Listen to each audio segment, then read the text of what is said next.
আজ আমি আপনাদের দুধ চিতই পিঠে বা পিঠে বলে বানিয়ে দেখাবো।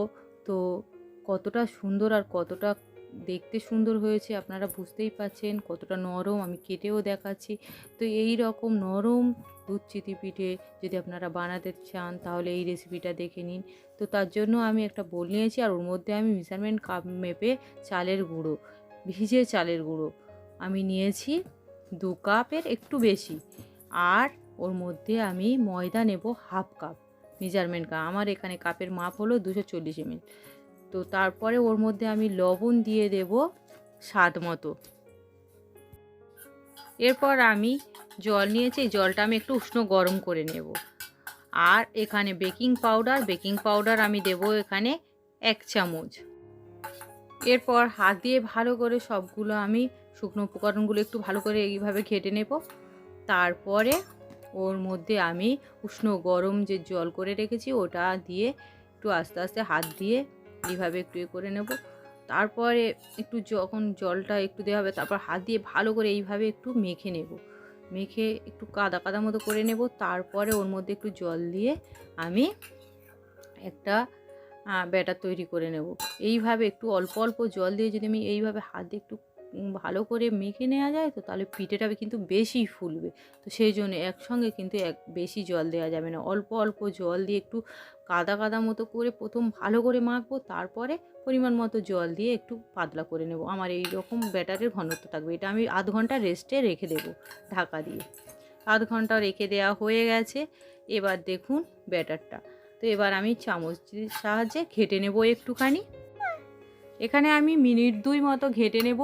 মিনিট 2 ঘাঁটা হয়ে গেলে আমি এটা সাইডে সরিয়ে রেখে পিঠে করার যে ছাঁচ বা খোলা বলে সেটা আমি গ্যাসটা অন করে বসিয়ে দেব। আর ওর মধ্যে আমি একটু তেল ব্রাশ করে দিয়েছিলাম। এরপরে আমি একটা কাপড়ের সাহায্যে এটা ভালো মুছে নেব। আর তারপরে ওর মধ্যে আমি 2 হাতা ব্যাটার দিয়ে দেব। 2 হাতা দেওয়ার পরে আমি ঢাকা বন্ধ করে 3 মিনিট ফুল আঁচে আমি পিঠেটা বানাতে থাকবো। এখানে ফুল আঁচে কিন্তু করতে হবে যেহেতু গ্যাসে। তো তারপরে দেখুন ফুলে উঠেছে, কি সুন্দরভাবে ফুলে উঠেছে আর কতটা নরম হয়েছে সেটা আপনারা দেখেও বুঝতেই পারছেন তোলার সময়। তো আরও একটা বানানো আমি দেখিয়ে দিচ্ছি, একইভাবেই আমি বানাবো। তো আপনারা শুধু ব্যাটারটা বানানোর সময় লক্ষ্য রাখবেন, ব্যাটারটা অল্প জল দিয়ে ভালো করে হাত দিয়ে প্রথম মেখে নেবেন, খুব সুন্দর করে মেখে নেবেন। যখন মাখাটার মধ্যে একটু একটু আটা আটা মতো ভাব যেন হবে, তখনই বুঝে নেবেন যে মাখাটা খুব সুন্দর হয়েছে। তখনই বেশি জল দিয়ে ব্যাটারটা ঠিকঠাক ঘনত্ব করে নেবেন। তো দেখুন প্রতিটা পিঠে কিন্তু ফুলে যাচ্ছে। তো এইভাবে কিন্তু আপনারা এই পিঠে বানাবেন। আর সবগুলো বানানো হয়ে গেছে। এবার আমি দুধটা চাল করতে বসিয়ে দিয়েছি। এখানে নারকেলের দুধ আছে, আমি এখানে 2টো নারকেলের দুধ নিয়েছি। আর নারকেলের দুধ ফুটে ওঠার পরে একটু পাতলা মতো দেখতে লাগে, তো ওর মধ্যে সেজন্য আমি একটা 10 টাকার পাউডার দুধ দিয়ে দেবো। আর পাউডার দুধটা দিলে টেস্টটা আরও সুন্দর এসে যাবে। তারপর ঘেঁটে নেব। এরপর আমি ওর মধ্যে চিনি দিয়ে দেব। চিনিটা আপনারা স্বাদ বুঝেই দিয়ে দেবেন, যে যতটা মিষ্টি পছন্দ করবেন সেরকম দিয়ে দেবেন। এবার দুধটা সেন্ট বাড়ানোর জন্য এলাচ আমি 10-12টা এলাচ গুঁড়ো করে নিয়েছি, দিয়ে দিলাম। আর তারপর একটু ঘেঁটে নেব। এরপর চিনি মিষ্টি জিনিস তাহলে একটু লবণ তো প্রয়োজন, লবণটা অল্প একটুখানি মতো লবণ দিয়ে দেব, তাহলে টেস্টটা আরও বেড়ে যাবে। লবণ না দিলে আমার ভালো লাগে না, তো আমি একটু লবণ দিয়ে দিলাম। তারপর একটু ফুটে উঠলো, চিনিটা কম হয়েছে, তো আরও একটুখানি আমি চিনি ওর মধ্যে দিয়ে দেব। তো আপনারা চিনিটা বুঝেই দিয়ে দেবেন। তারপর ভালো করে দুধটা আমি ফুটিয়ে নেব। যখন দুধটা খুব ভালো করে ফুটে আসবে তখন ওর মধ্যে আমি পিঠেগুলো দিয়ে দেব একে একে। তারপর পিঠেগুলো যখন সব দেয়া হয়ে যাবে তারপর সবগুলো পিঠে দিয়ে আমি পিঠেগুলো ফুটে আসা পর্যন্ত অপেক্ষা করব। পিঠেগুলো দেখতেই পেলেন এইভাবে, আর দুধগুলো পিঠের উপরে একটু এইভাবে চামচ দিয়ে উপরে তুলে তুলে দেব। তো দেখতেই পেলেন পিঠেটা ফুটে এসছে, দুধ ভালো করে ফুটে যখন খুব ফুটে একদম উপরে চলে আসবে এই রকম আমি 2 মিনিট মতো ফুটিয়ে নেব। তারপরে গ্যাসটা অফ করে দেব, দিয়ে ঢাকা বন্ধ করে ঠান্ডা হতে দেব।